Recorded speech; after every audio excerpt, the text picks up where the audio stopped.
She raised him like her own, gave him everything, and he repaid her by kicking her to the curb.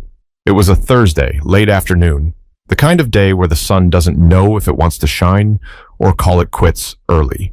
Evelyn stood on the front porch in her house slippers, holding a reusable grocery bag with a loaf of bread, a few cans of beans, and a rotisserie chicken still warm through the plastic. She pressed her hip against the front door, her door, and realized something wasn't right. The key didn't fit.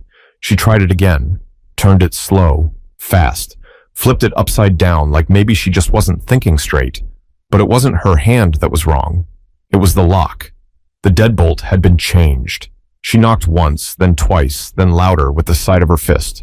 Still holding the grocery bag, still wearing her soft blue cardigan that smelled faintly of lavender, still standing where she had stood for 22 years.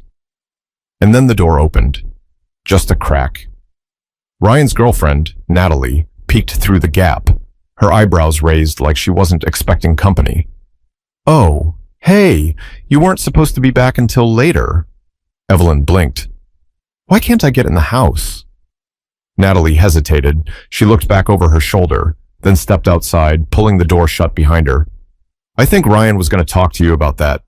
"Talk to me about what?" "You don't live here anymore." Silence fell like a brick. Evelyn held her grocery bag tighter, suddenly unsure what to do with her hands. Her chest tightened. "What did you just say?" Natalie gave a nervous little smile, the kind people use when they're pretending everything's normal. "Look, it's just paperwork stuff, nothing personal. Ryan said you agreed to transfer the deed." "I what?" "He said you signed a few weeks ago. Remember? All those documents at the kitchen table?" Evelyn stared, and slowly it started to click.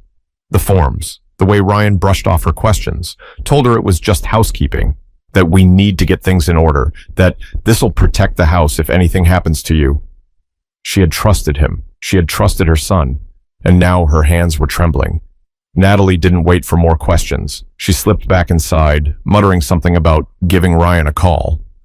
The door shut again, locked again. Evelyn stood there for a full minute, then 5, then 10. Nobody opened the door again. And she didn't knock. She walked down the steps slow, that chicken still tucked under her arm like a baby. She didn't know where she was going, but she knew she wasn't going back inside.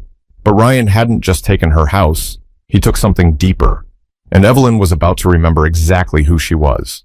Long before any of this, before the paperwork, before Natalie, before her front porch became foreign, Evelyn had been more than just a woman in a house.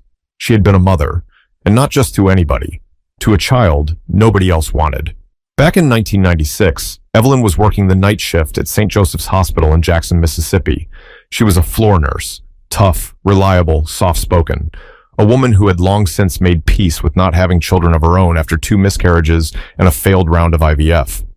The grief was a scar, invisible but deep. And then, one night, she met Ryan.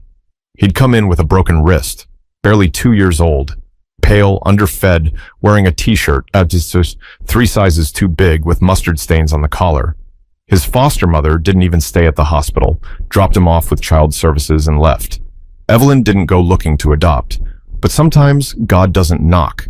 Sometimes he just sits a baby in your arms and dares you to put him down. Ryan was silent for the first few days, just clung to her scrubs like a vine, wouldn't speak to anyone, wouldn't eat unless she fed him. Something about her made him feel safe, and that was enough. 2 months later, she filed the first set of papers. 6 months after that, he had her last name. Her friends thought she was crazy, a single black woman in her late 30s adopting a white toddler with behavioral issues. "Girl, you trying to save the whole system?" "No, just this one," she'd reply.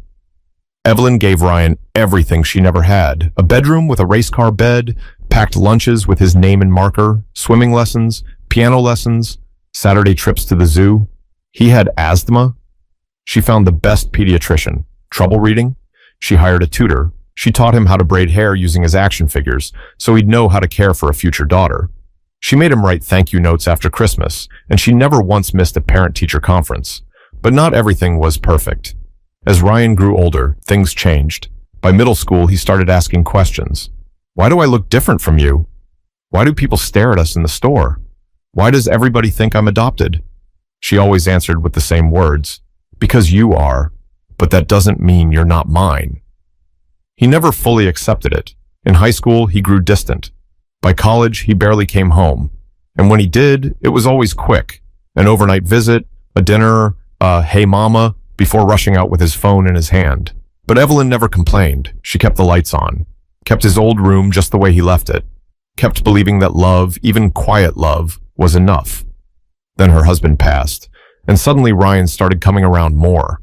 He was helpful at first, cleaning gutters, mowing the lawn, reminding her to take her blood pressure pills. He'd bring Natalie sometimes, and they'd sit on the porch while Evelyn made cornbread and watched Jeopardy. She thought things were healing, but what she didn't know was that Ryan hadn't come home to rebuild. He came to take inventory, and by the time she realized it, her name was off the deed and her trust had been sold for scraps. But a mother doesn't forget, and Evelyn was already remembering every sacrifice she ever made. Evelyn spent that night in her car. She parked it 2 blocks down from the house. Well, what used to be her house, in front of a row of duplexes with peeling paint and plastic chairs on the porches. She didn't cry, not once. But her hands stayed locked at 10 and 2 on the steering wheel, even after the engine was off. The rotisserie chicken sat untouched in the passenger seat, cold now, grease soaking through the plastic. She stared out the windshield, her eyes fixed on nothing.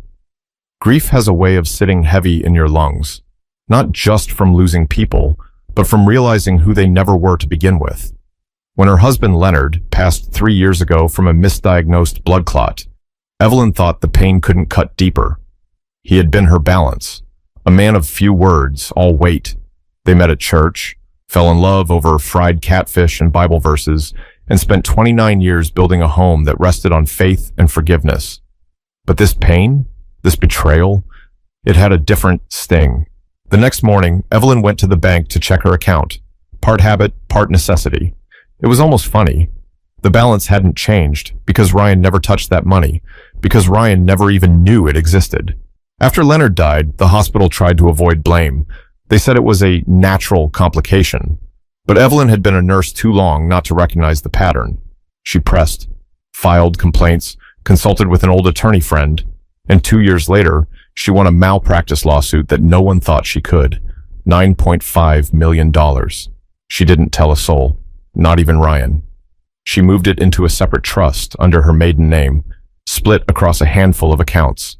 It wasn't out of paranoia. It was peace of mind, a secret, sacred thing. Because money changes people, and some things are better left under the radar. That day, sitting in the bank lobby with her ankles swollen and her spirit cracked in two, Evelyn realized something else. Ryan didn't just betray her trust. He underestimated her. She may not have had the house anymore, but she had resources, she had knowledge, and she still had one weapon Ryan had never learned how to use: patience.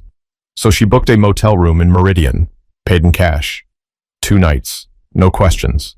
She needed a plan, but more than that, she needed to sit still and remember who the hell she was.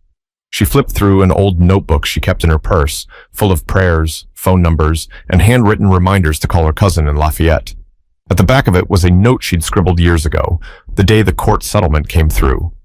Don't let money make you loud. Let it make you quiet. Let it buy you time. She smiled at the page. Ryan thought he kicked her out, but he had no idea he'd just set her free. But freedom doesn't mean comfort, not yet. And Evelyn still had some fires to walk through before she rose again. The first time Ryan put a stack of papers in front of her, it was a Sunday.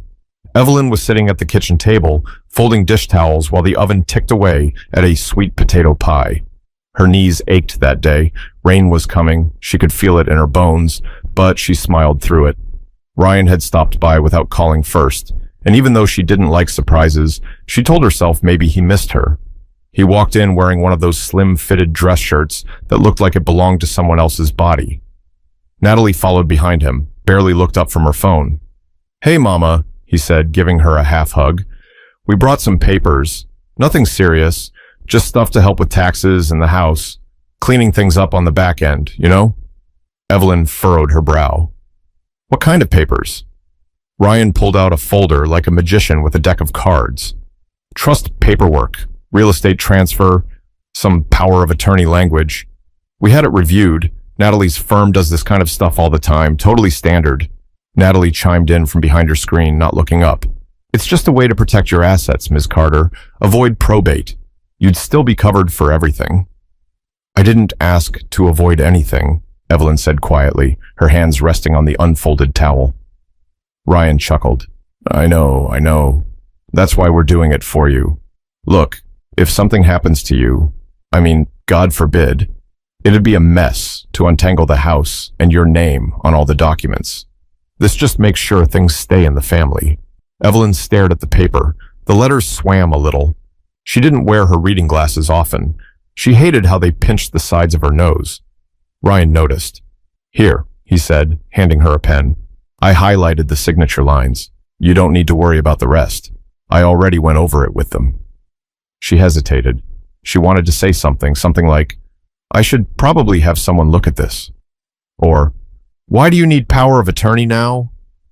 But Ryan was her baby, her little boy who used to cry when she walked past his crib, the one who needed an inhaler every time he got too excited, the one she stayed up with all night when he got chickenpox at 6 and refused to sleep without holding her hand, so she signed, page after page. He even joked as she scribbled her name. You're making history, Mama. She laughed once, just a puff of air. The pie timer went off and she got up to turn the oven off. That moment stuck in her mind for weeks after. The smell of cinnamon and burnt sugar, the sound of the pen cap clicking shut, the smile on Natalie's face that felt just a little too satisfied.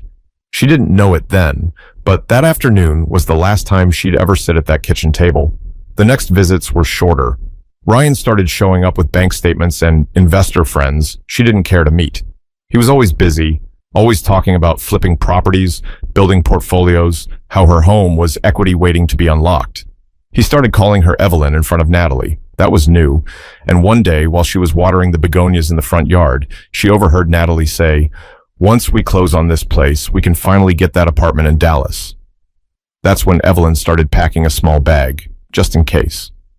She tucked away her Bible, her passport, the last photo she had of Leonard, and her notebook with the banking information for the settlement she had never told Ryan about. Her body didn't move as fast anymore, but her mind? It was still sharp enough to know when love had curdled. But Evelyn hadn't come this far just to watch everything she built disappear, not without reminding Ryan whose name he'd signed away. The day Ryan called her a guest in her own home, Evelyn didn't say a word. It was a Wednesday, sometime after lunch. She had just finished vacuuming the living room, a chore she still liked to do herself, even though her knees hated her for it. Dust didn't care about age, and Evelyn believed in a clean house, no matter who was watching. Ryan walked in, sunglasses still on, earbuds hanging around his neck. Natalie trailed behind, mid-conversation with someone over Bluetooth. They didn't speak at first, just walked right past her like she was the cleaning lady. Then Ryan paused, turned around, and said casually, Hey, next time you use the Dyson, can you empty it out? We've got people coming to see the place this weekend. Evelyn blinked. People? Realtors. Just to get a feel for the value, market research. She stared at him. You selling the house? He chuckled like she had asked if he was moving to the moon.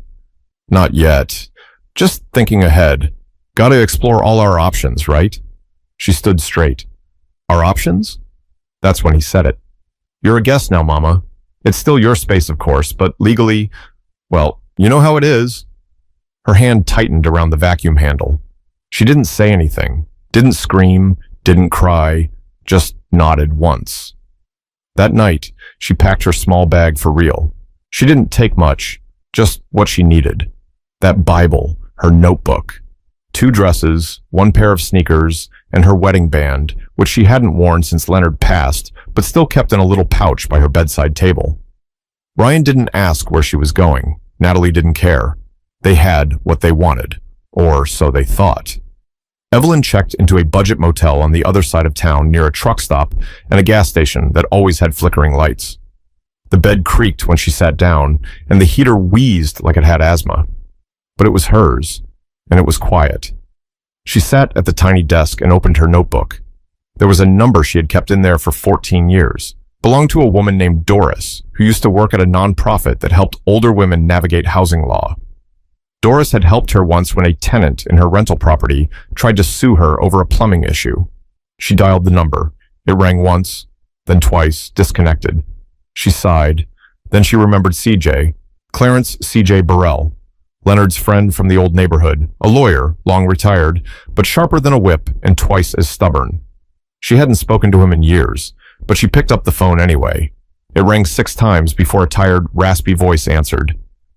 "This better be Jesus or trouble." Evelyn smiled. "Maybe it's both." "Evie?" "Yeah, it's me. I need to talk to you." But CJ didn't need much convincing, because real friends remember when someone shows up with a casserole after your surgery, and he'd been waiting for a call like this. CJ met her at a diner just off I-20 the next morning, the kind of place that still served coffee in heavy ceramic mugs and called everyone hon, whether they were 5 or 85. He looked older than she remembered, white in his beard now, eyes a little glassier. But he still had that same thick brow and dry humor that made people think twice before lying to his face. "You look like hell," he said, sliding into the booth across from her. Evelyn smiled. "Good morning to you too." He took a sip of his coffee, black. No sugar, no cream, just like Leonard used to. "All right," CJ said, setting the cup down. "Tell me everything. Don't skip. Don't soften. Just lay it out." So she did.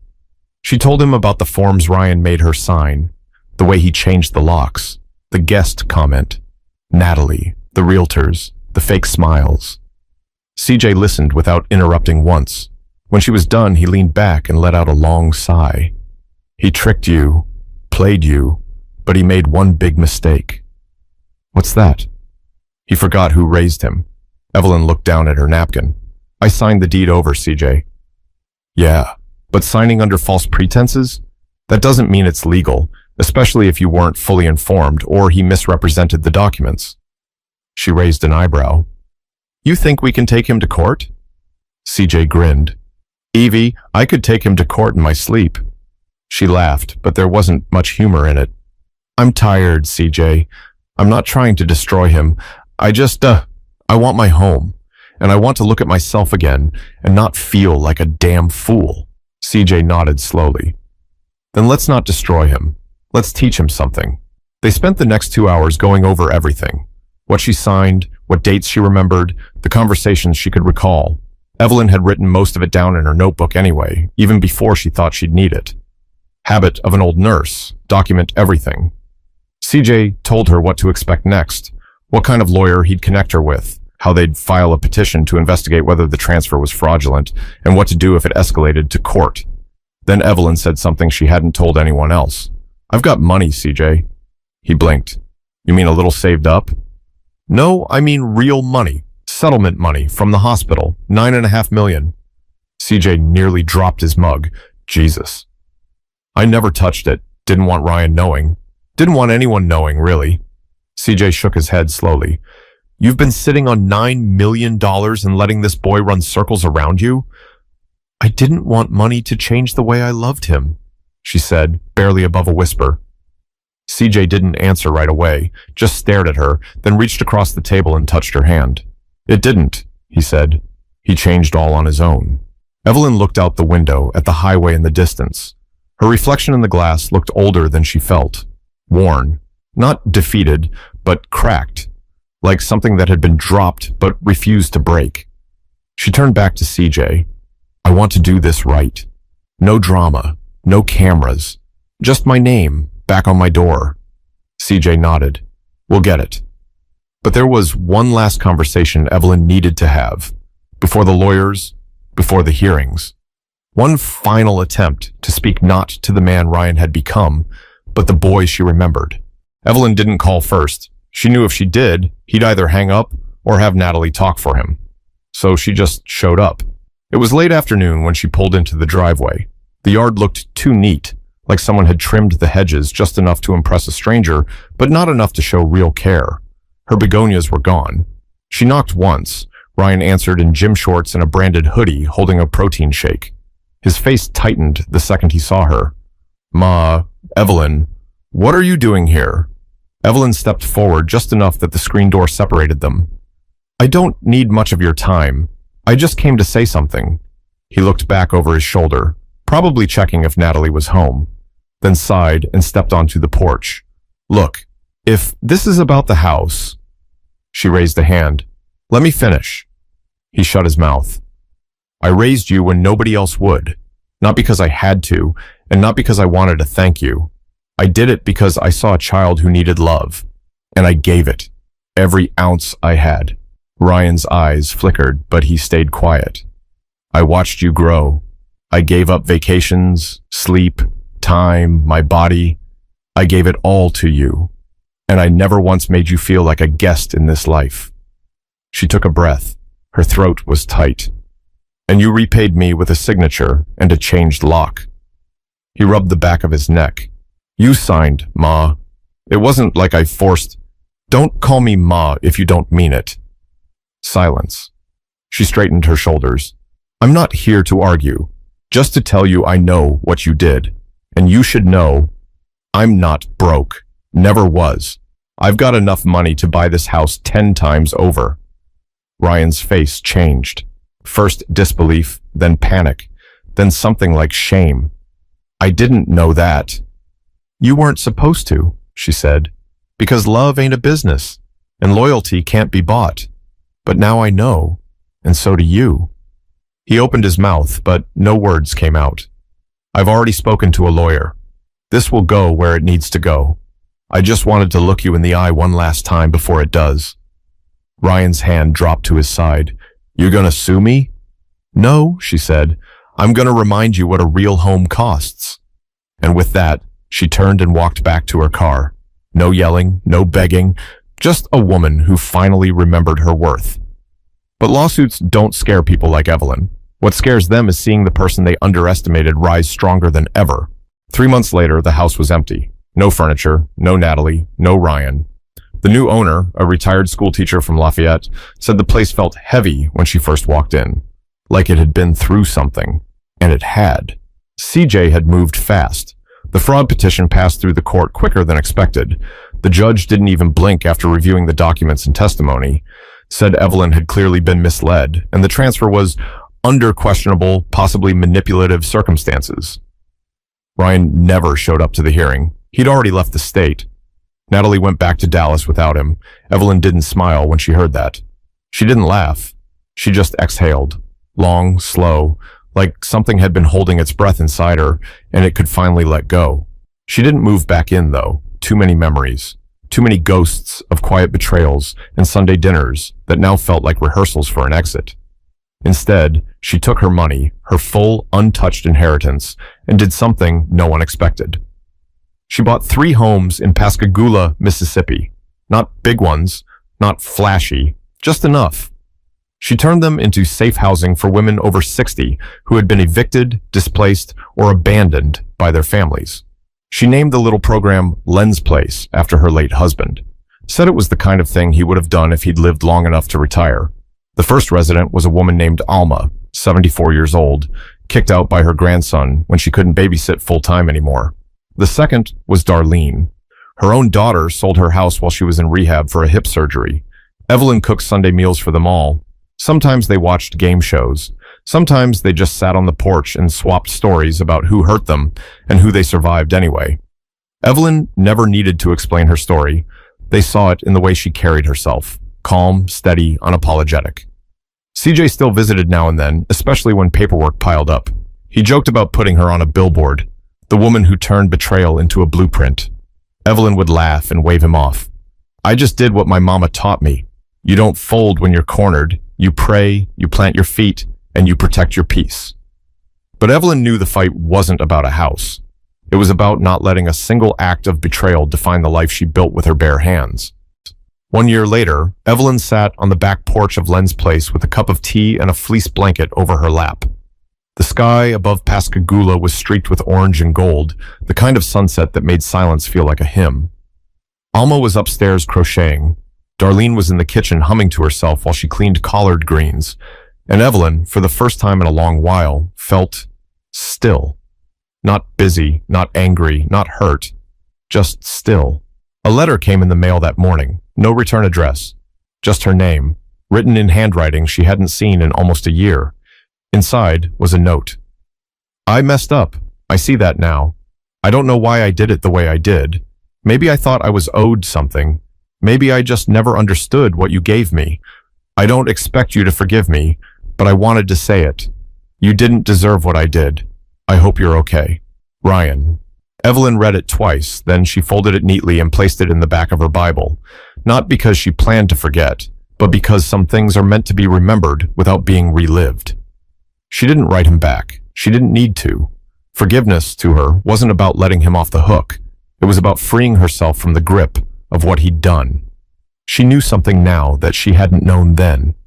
You can love someone fully, raise them right, give them your everything, and still lose them, not because of who you were, but because of who they chose to be. And that's not your shame to carry. Evelyn leaned back in her chair as the crickets began to tune up their evening song. She closed her eyes and breathed deep, the kind of breath that fills more than lungs. It filled memory. It filled meaning. A home wasn't just a roof. It was the people under it. And she had built a new one from scratch. No paperwork needed. If this story hit you somewhere deep, if it reminded you of someone you've lost, loved, or let go, share it with a friend who needs to hear it. And remember this, real love can't be stolen. Real mothers don't fold, and real power doesn't scream.